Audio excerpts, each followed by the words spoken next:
Hello and welcome back to your second free video entitled The 7 Subtle Mistakes That Men Make That Ruin Their Chances with Women. My name is Joshua Pellissier, and today I'm going to go over just that.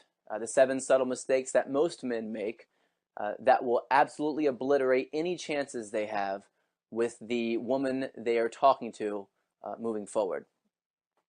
Even if he only does one of these different 7 mistakes. So it's very important.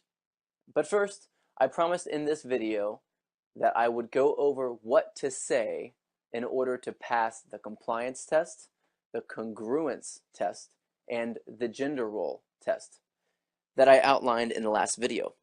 So I'm going to go into that first, and then we'll go into the 7 subtle mistakes that men make that will immediately obliterate their chances with women. If you remember, compliance tests from before are whenever a woman asks you to do something for her just for the sake of doing that thing. So she can see whether or not you're going to bend to her will, and ultimately tell whether or not you're used to beautiful women being attracted to you. So it comes across, and I think the example in the last video was, will you buy me a drink? Now there are lots of ways of getting past this. I'll give you one of the easiest ways to do it, and then you can try it out and see if it works for you. It's worked countless times for me, and once I knew this, I could start to see that women were giving me compliance tests, and I immediately advanced to the next level with my interactions with women. Now, this tip is called adding your own terms. Now, the reason why this works is because keep in mind that women aren't actually looking for a drink whenever they ask you to buy them a drink. Instead, they're looking for you to do whatever they want you to do, to see if you are used to having beautiful women in your life. To answer this is not to say yes or no. Instead, the answer will be to get them to do something for you first.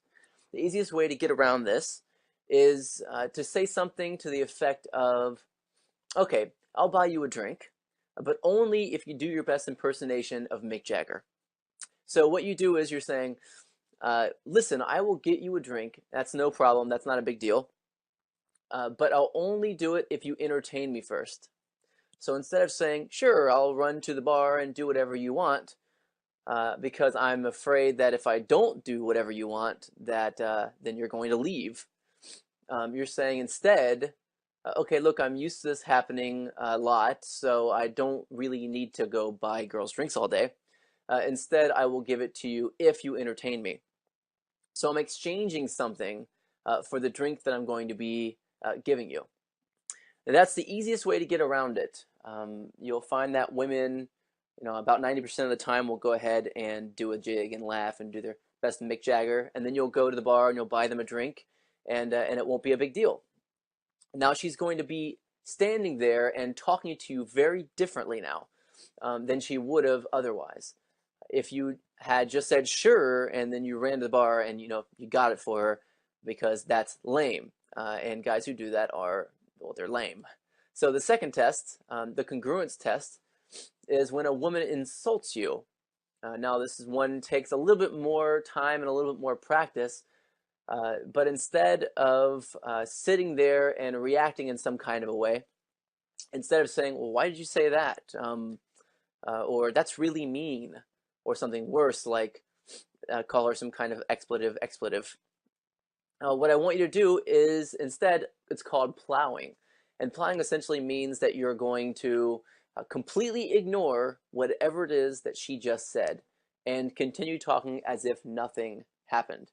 Now this works about 70% of the time, and there are some other techniques that work a little bit more of the time, but they're a little bit more complicated, and we'll have to get into those in a later video. So for now, the best way to get over a congruence test, if a woman is insulting you, let's say that she says something like, that's a really stupid shirt. Or why'd you buy that? I can't believe you wore it here. Now, what I want you to do is pretend as if she had said nothing at all. Now, I don't mean look down for a second and then look up and say a non sequitur. I don't mean sit there and stare for a minute. and then stutter and go, anyway, I don't mean anything. I mean, continue as if she had never said a word. Uh, you have to imagine that she's been sitting there quietly the entire time. And then you continue.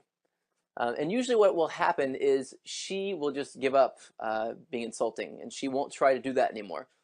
Not only is that unpleasant, but it's rather annoying. So you want her to definitely stop doing that in general. And usually women who are very confident in themselves will not do this in the first place, but usually it means that if you do get it, that a woman is afraid that you're faking your confidence, which means she thinks that you're confident in the first place. And now the final test, the gender role test, is whenever a woman tries to lead the interaction in the beginning in order to see whether or not you are going to stand up and take control, or whether or not you're going to just kind of fold your cards and give up and sort of sit back and let her do all the hard work. There's a lot of information that you probably need to know about gender roles, but instead of getting into all that right now, I'm just going to go over what to do when a woman starts to tell you, where to go, what to do, things like that. So instead of denying them, I found the best way to get around the gender role test is to give her powerful and confident dominant body language. Now, there are two types of body language. There are dominant body language traits and movements, and then there are also submissive body language traits and movements. Most women will attempt to give more dominant body language movements and have dominant body language traits in order to test to see if you are going to automatically give them submissive body language traits. That's a test here. So the one way that submissive body language might come out from you is that you, when she starts to lead, you can ask yourself, do you lower your head? Do you drop your shoulders forward, or maybe even scrunch them up a little bit? Do you look down at the ground? Do you keep your feet closer together? If you do any of these things, especially all of these things, which most guys do, then you're showing her submissive body language. And when you show her submissive body language, she knows she can't show submissive body language. So she's going to be more of a leader and take on more of sort of the male gender role in the relationship moving forward, which is okay, except that you probably don't want that to happen, because you probably want to play the traditional male gender role yourself in the relationship. And you probably want her to play the female gender role so that you guys can connect, so you can fit together and work as a couple, especially. So instead, whenever she starts to lead the interaction a little bit more than you would like her to, remember to keep your head up. Keep your eyes at eye level. Keep your shoulders sort of back and down. Keep your legs just under shoulder width apart. And make sure you don't cross your arms or do any sort of guarded body language where you put something between your chest and herself anywhere. So crossing your arms would be one way, putting a drink in front of your chest, or holding something there in front of your chest, turning your body sideways. Just stand squared off and speak to her if you don't even notice that she's trying to lead the interaction.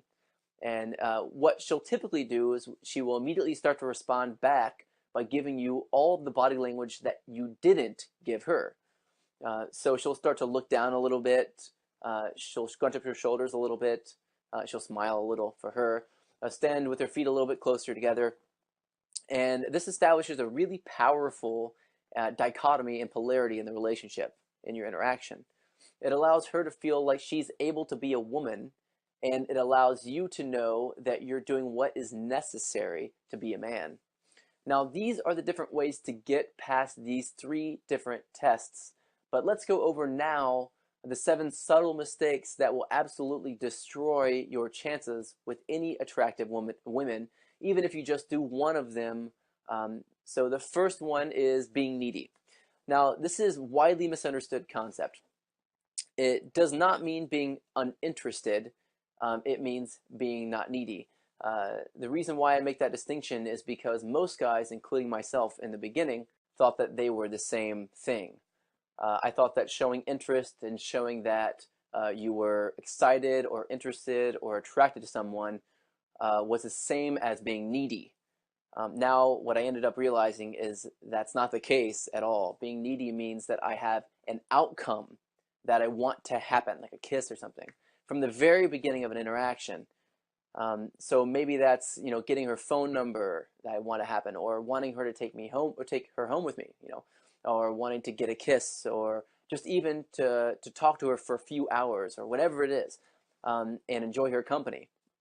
Even if I have some sort of desire, some sort of need that I want to meet during this conversation or this interaction, then I come across automatically as being too strong, too needy, too clingy, and that turns off a woman instantly. So instead, it's important that you find a way to be non